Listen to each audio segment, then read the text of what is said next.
everyone, and welcome back to the CLSR. And I'm your host, the counselor. Just want to let you people know you can get a hold of me at TheCounselor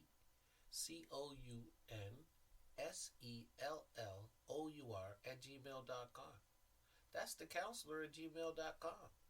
Now, I want to say to all my wonderful listeners out there, let's continue to spread the word like the wise old bird and put your money where your mouth is so we can handle this biz. Take care. Facing the global south. We need to understand that we have 50 to 70% of African countries and places like India living on less than $1.90 a day, which is really extreme poverty. That is, in the world, we have 1 billion people living in extreme poverty. And some of the poorest countries are in Africa. We need to also be aware that 20% of the poorest have 1% of the world's wealth. Well, 20% of the wealthiest in our world population has 82% of the wealth. Now think about that. That's 35% of the global population is undernourished. In 2015, the United General Assembly had set out sustainable development goals, at least 17 of them, which indicated by the year 2030, there's to be no poverty, hunger, improved health care, education, equality. And I got to tell you, folks, we're not looking good, especially in light of this COVID-19. So I have to ask you, where does this start? We talk about the global south, but we need to look at ourselves. What is our global responsibility? Well, I think it has a strong correlation to ethics and global ethics, a matter of fact. When you think about in North America, these countries here that are quite well off, some of the wealthiest in the world, we have to look at our priorities. We have to look and understand that what we're doing, how ethical are we? How do we prioritize our responsibilities? And where is this leading us? Because we need to understand that what we do here in the North has great impact to what's going on with the South. Now, when we talk about ethics, I kind of refer to Peter Singer when he talks about the drowning child and the expanding circle guard, right? Which is that capacity to affect what is happening anywhere in the world and the ways in which we're living and these global responsibilities that we have that we're taking. Basically, we're talking about global ethics, right? We are living in a time where there are people who aren't fulfilled and they're not as happy. Religion is in decline. Communism is increasing. The ideology of a free market is being threatened. Mass consumption. We are consuming more. And the importance of understanding this, it impacts the poor, our most vulnerable individuals. People who aren't satisfied are buying more and more. And you got to ask yourself, how much is enough? We have this absurd conception of success, and it fails to bring us happiness, although it's not what is being perceived out there by many. And this is quite worrisome to Peter Singer as well. Our self-interest, according to Peter Singer, is a recipe for global injustice and environmental disaster. And we cannot continue on this path that we're going, right? The path of acquiring more. We are not considering the ramifications of our actions. To be specific, we are much to blame in regards to this lack of development around the world and extreme poverty, this continued cycle of oppression. Peter Singer argues this life without any meaning beyond our own individual satisfaction is self-defeating. He's even gone as far as to talk about the ancients, how they knew of this paradox of hepatism. See, the ancients knew of this paradox and strongly believed the more explicitly we pursue our desire for pleasure, the more elusive we will find this satisfaction. See, we need to make some change and believe in human nature. It has to change. We have to make dramatic change. And this requires larger goals by giving ourselves meaning, harmony, and really valuing ethics and enlightened self-interest. This is very important for things to change. This becomes an internal process, an enlightened approach to ethics, where we consider other people and shift our stance on ethics and consider other interests outside of this narrow pursuit that we do have for consumption. We may consider people who do not have enough to eat, who are very vulnerable, who need skills, who need education, who could benefit from some of the money that we're pouring in to this thing we think is called happiness. This ethical approach does not really have to stop us from enjoying our lives at all. We can abandon the endless search for more and more. Actually, we can put ourselves in the positions of others that may be affected by our actions. This requires a higher ethical conscience, which needs to be spread and expanded throughout society. Addressing some of the challenges and trends in the global south also require empathy, not just moral ethics. When it comes to empathy, we need to understand that there's research out there that is continuing to grow. It's cognitive neuroscience, and it's really called effective revolution, an increasing focus on emotions. And it's really involving moral thought and action. And we need to understand that when it comes to empathy, it's not just good enough to try to understand or try to put yourself in the position or envision how they may feel is not adequate.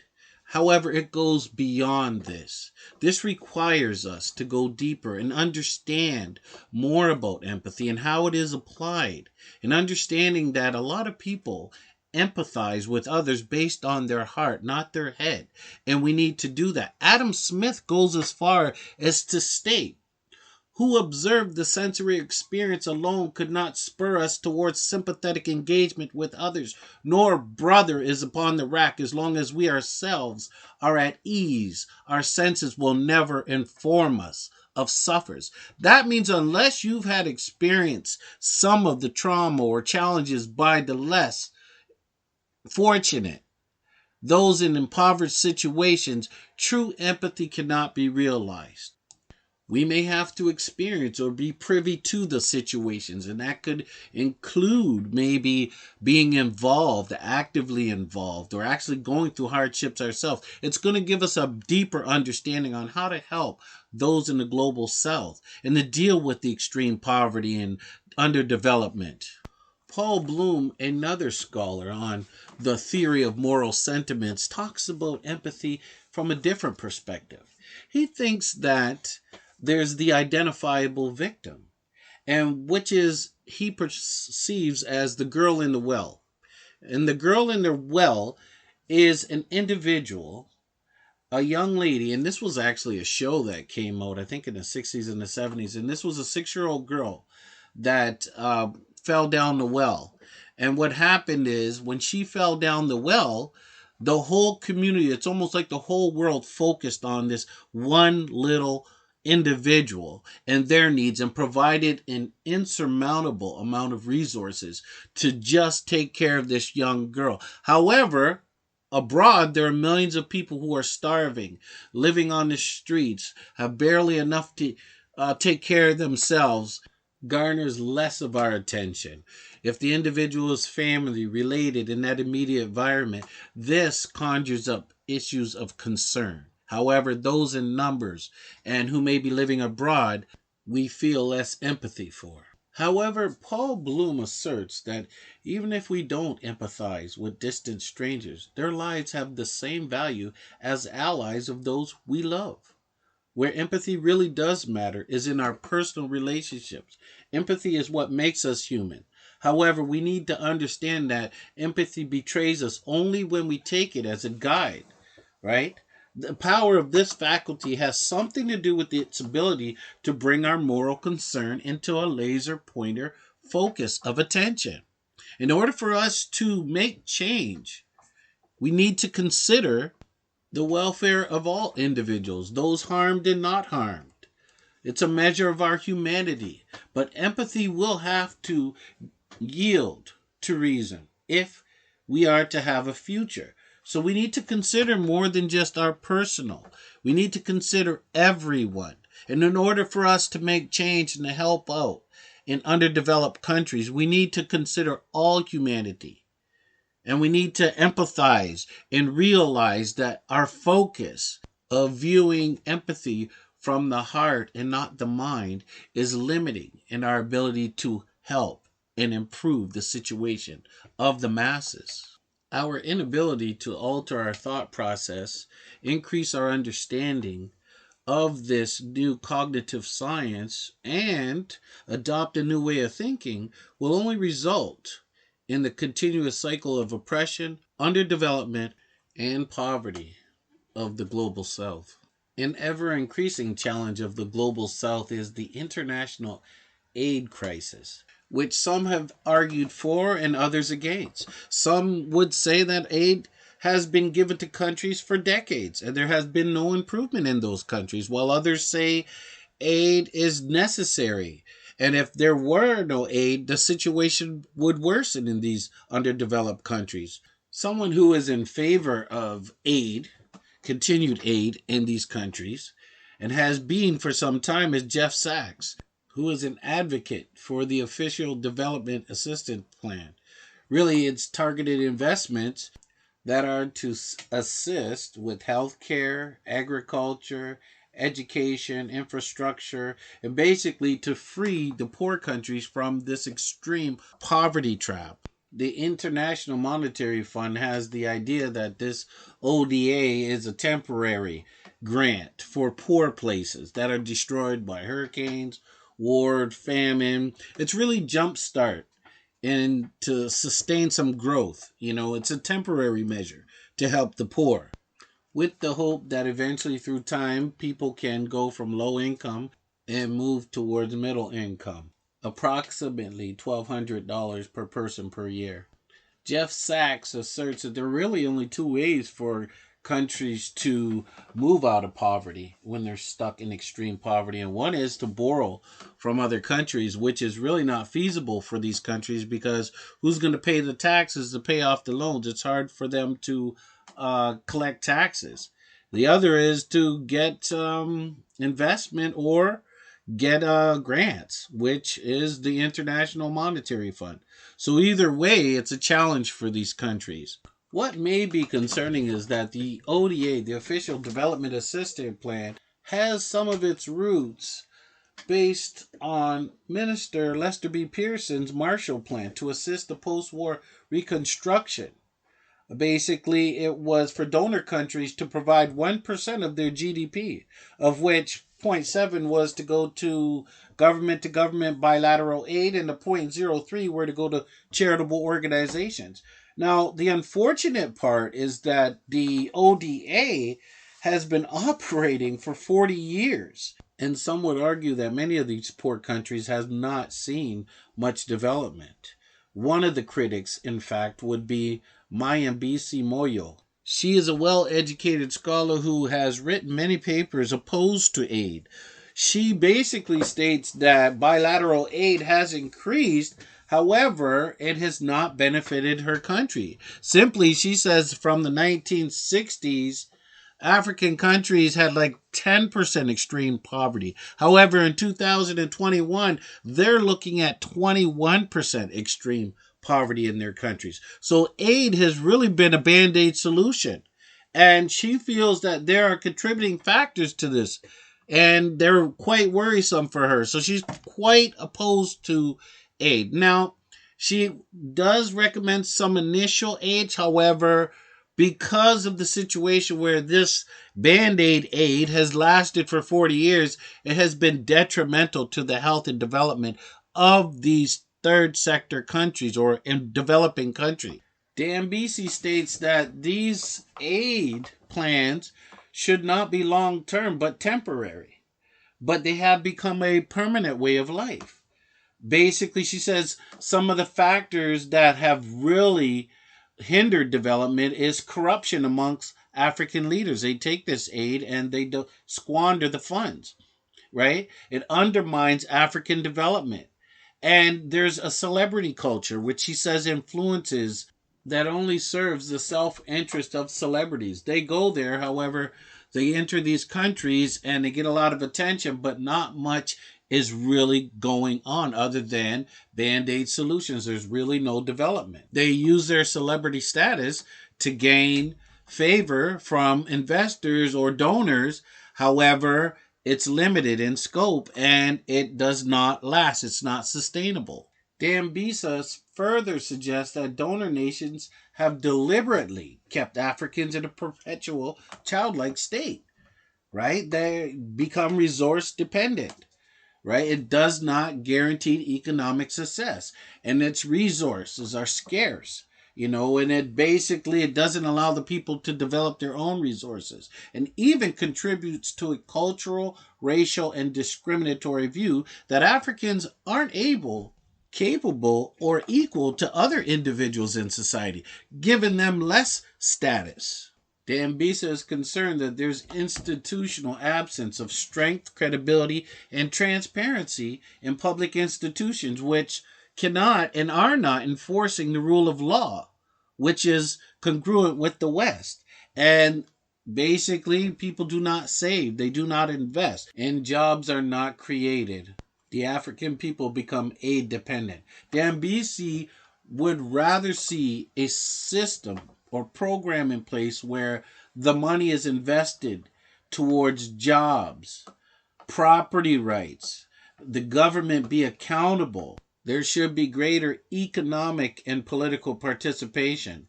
Temporary official assistance should only really be used as an incentive for a long-term financial plan. I'm inclined to agree with both Sachs and Dambisa. I really believe that the initial aid is beneficial. However, there does need to be more accountability and investment in jobs, property rights, safety and security, and the continuous monitoring of progress. A major concern is the international funds that are being put into these underdeveloped countries and the funds being squandered. I mean, Haiti is a good example of country that receives billions of dollars in aid. However, there are a number of organizations that are wondering why there's no development and why the people are living in such extreme poverty. As you know, Haiti is one of the, if not the poorest countries in the southern hemisphere. It has a devastating track record for collaboration, inconsistencies, continuous poverty, hunger, disease. It's just insurmountable. And we need to realize there's a real history there. And we have to consider that between 1915 and 1934, the U.S. and French colonialism had occupation of Haiti between those years. And basically, from that, you need to understand that Haitians had no control over their industry, no trade, no say in what was going on. And the people were left without government, without leadership. There wasn't any process of transition. There was a failure to prepare the Haitians as leaders and to build leadership. And even 20 years after the U.S. had left Haiti, they controlled much of the funding on how it was dispersed amongst the people. And that was up until 1947. See, that Haitian government had little ownership. And unfortunately, even today, they have a really weak system. It's sad to say, but there's political instability, periodic foreign interventions and assistance. A land registry system does not exist. It's basically people are living from day to day wherever they can find. There's no real ownership of land. Basically, the Haitian country is being run by donor organizations, which would be international NGOs and, Red Cross. Even the U.S. has its hand in Haitians' pockets. And they have not developed and continue to live in extreme poverty. I mean, 97% of the country has deforestation.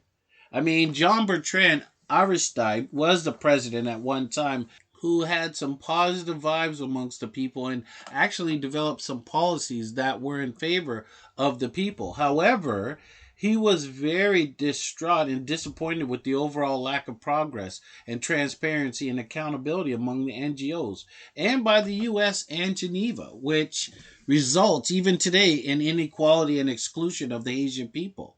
See, even when the decisions are made, the Haitian people are basically the victims of large donors like the United States who channel foreign money aid back to themselves. Approximately, 93% comes back to the US, and only with actually 1% going to the Haitian people and none going to the Haitian government to aid in development. I would have to say, of the billions, only 1% has ever gone to the Haitian government. The U.S. refuses to give them money. Now, we need to understand that there are developing countries that have a lot of corruption. However, the government is where you're going to start. At least make them accountable and get things going, whereas they don't have to rely on aid, which they've done for generations. The vast majority of Haitians are living in tarp tents. Sanitary conditions are terrible. Disease is broken out. Hunger. The living conditions just become impacted even more by hurricanes, weather conditions, lack of collaboration. So you have to wonder to yourself, where is this money going? If it's not going to the government and it's not going to the people, and we know a lot of it is going back to the United States, we need to understand that there is conditions put on the money that the U.S. donates to Haitians. So basically, one of the conditions is the organizations have to be American organizations or affiliated strongly with American organizations. So the money tends to stay in their own pocket. Also, when the organizations do operate in Haiti, then you're going to find that inflation grows because people are, they're going in hotels and driving up the price of other existing areas, whereas these hotels are charging $200 a day, where the average Haitian doesn't have that money. So these are some of the challenges that they're dealing with. As well, we have to talk about the trickle down effect, whereas we have this money going for international NGOs that are passing the money down to NGOs that are on the ground. And these NGOs that are on the ground are basically using 10% of this money for services, products and services. The Haitian people are dealing with an endless cycle of poverty. Fortunately, though, there are advocates, real advocates, that know what needs to be done, like Graciana del Castillo, right? A senior economist for the UN and an expert for post-conflict reconstruction. And she suggests that there be a matrix where people, decide who's going to do what and where, right? There's limited collaboration going on in Haiti. So a matrix could focus on a few things that can be done in the short run and that could have an impact on those who are mostly affected by the crisis. See, many NGOs rely on private donations, and these NGOs receive taxpayer dollars as donations or aid, right? It's not the government's money. It's the taxpayers' money. And these funds are taken from the taxpayer dollars, and they bring in a whole new issue. Graciana del Castillo is aware that the NGO's operating costs are quite high. Misused expenses on hotels, SUVs, warehouse fees, trucking water, and most of the money gets spent in these services. Miss Castillo suggests that the Haitians need to take initiative to be accountable for their own actions and be transparent. All NGOs need to be registered officially, and they need to change the way they function, at least the way they've been functioning for the last 20 years, with limited collaboration between private donations, Haitian people, and Haitian government, and the U.S. This is vitally important for change to occur and development to actually get moving in the right direction. She asserts that private contractors who receive humanitarian long-term recovery funding in Haiti could be more efficient in dispersing their funds, and the longer aid recovery requires leadership, government leadership, and get rid of that trickle down effect. It costs 10% of overhead, and these car rentals and hotels, they just increase inflation. That only adds to the problem of the Haitian people. For real change to occur, we need to get the government leadership, real collaboration between government, donors, NGOs, international and on the ground. There has to be accountability, real infrastructure investment, which could come from international countries. We need some Haitians who can make some real decisions. Get involved in the decision making process. And from there, we can move forward. And basically, what we need to do next is incentivize the Haitian people. And this will require behavior development economics, which Dan Ariely specializes in this. This is a man with a few PhDs and who understands decision making and the psychological, cognitive, and emotional involvement and social factors on how decisions are being made and the mechanisms that drive public choice and can improve economic sustainability in an economy. According to Dan Ariely, providing information is simply not enough. Many people who acquire information, specifically financial information, less than 1% actually put it into practice, the information they acquired. Dan asserts that to change human behavior, you need to reduce friction and increase motivation, as well as change the environment. Dan asserts that people in your environment, when you see them with their behavior, we have a tendency to copy this behavior. So our behaviors don't change.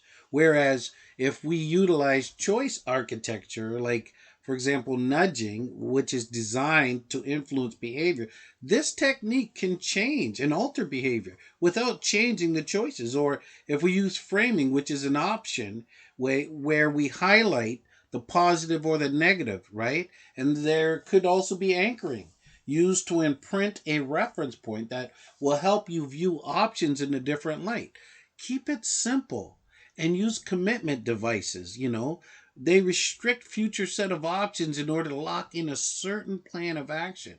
See, behavior development can be put into practice, especially when it comes to your finances. Many countries in the global south have people who are living in extreme poverty with barely enough to feed. So it would benefit them to have some financial knowledge and being able to apply it in the real world. And I think it's essential that we understand that having a motivator like an invisible economic activity or something as simple as the coin, doing weekly markings, keeping track of finances, maybe saving $2 a week. These economic activities are motivators.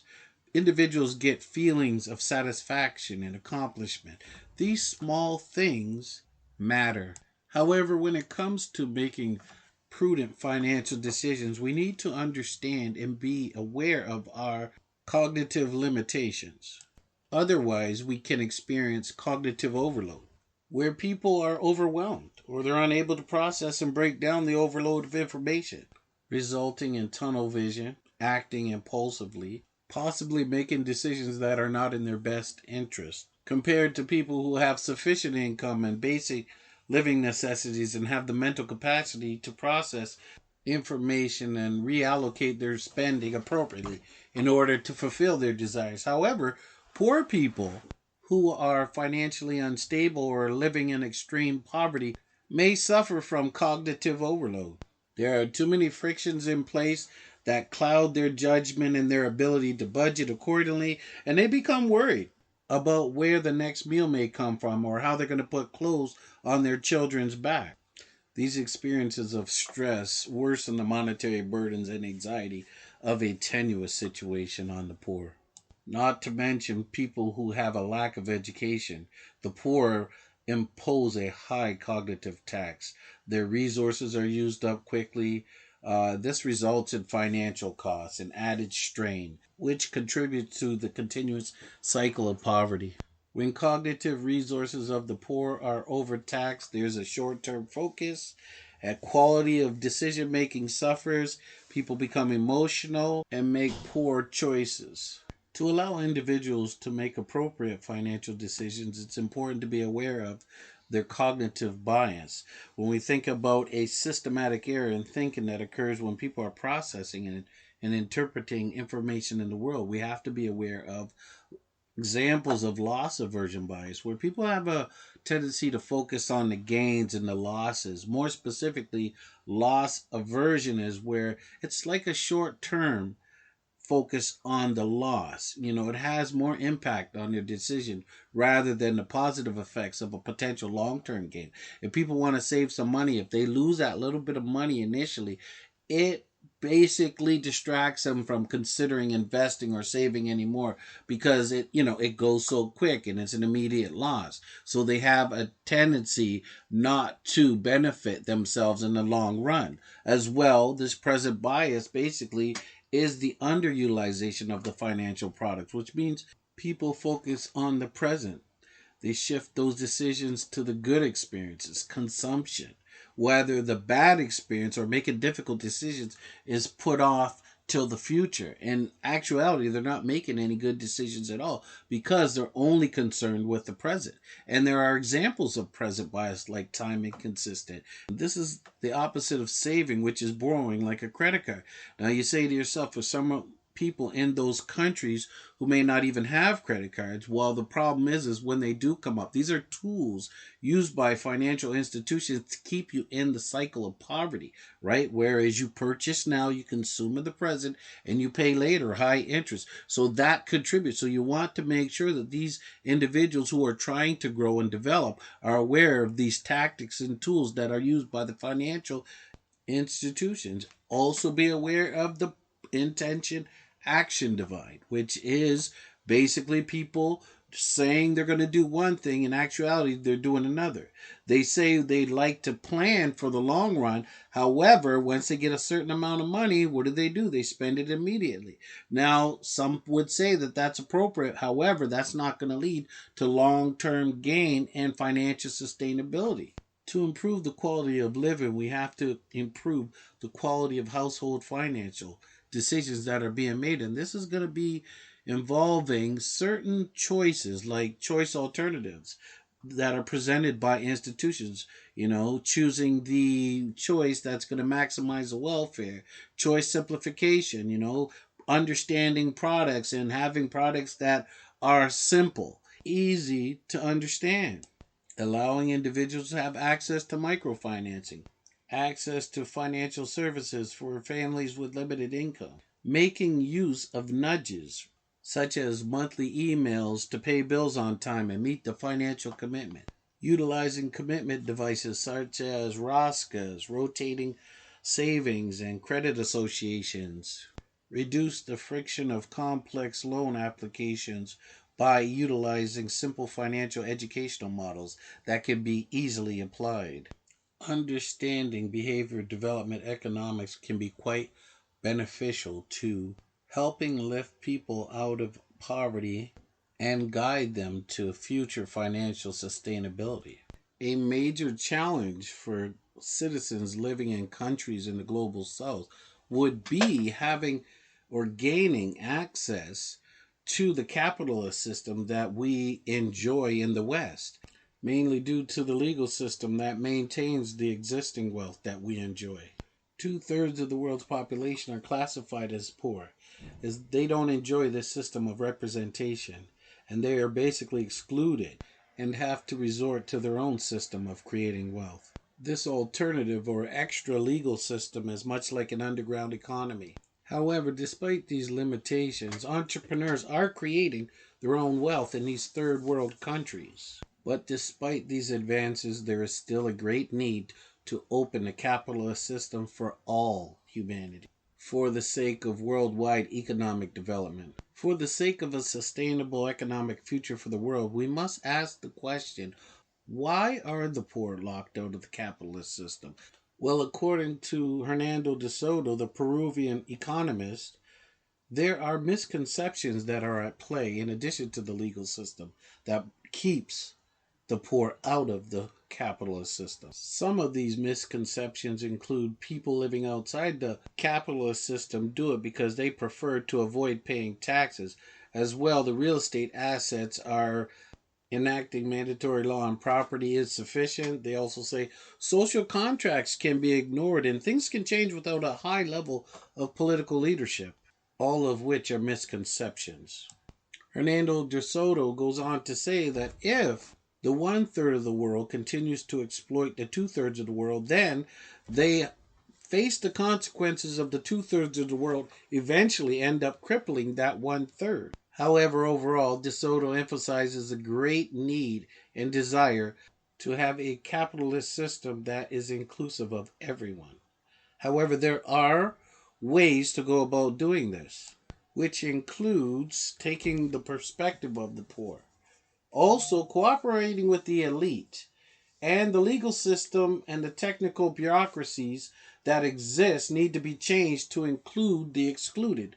All of this will be in accordance and congruent with the good governance framework. To not only survive but thrive the challenges faced by the global south, we're going to need to address some of the more immediate concerns as they relate to the fourth industrial revolution, characterized by the fusion of digital, biological, and physical worlds, utilization of the new technology, artificial intelligence, cloud computing, robotics, 3D printing, the internet, and wireless technology. Sustainable development could be directly affected by the fourth industrial revolution in the global south. There are opportunities and challenges for accelerating progress towards the sustainable development goals in Asia and the Pacific. 60% of the salaried workers in Indonesia and the Philippines, Thailand, and Vietnam, their positions are at high risk of being eliminated. This fourth generation revolution is projected to transform societies in the developing world by transforming the economy, increasing productivity and efficiency, having new machines and new power source, advanced automotive safety by reducing road fatalities, insurance costs, carbon emissions, the influx of precision agriculture, which is increasing agricultural yield and reducing the use of harmful input. There is a debate on the usefulness of the fourth industrial revolution. Believe it or not, it's here and it's going to stay. However, we do have to consider the pros and the cons. The positive impacts can include potential raising of income levels and improve the quality of life for all humans and higher productivity. However, the negative impact could be cybersecurity risks, inequality leading to political, social fragmentation, and lack of trust in institutions.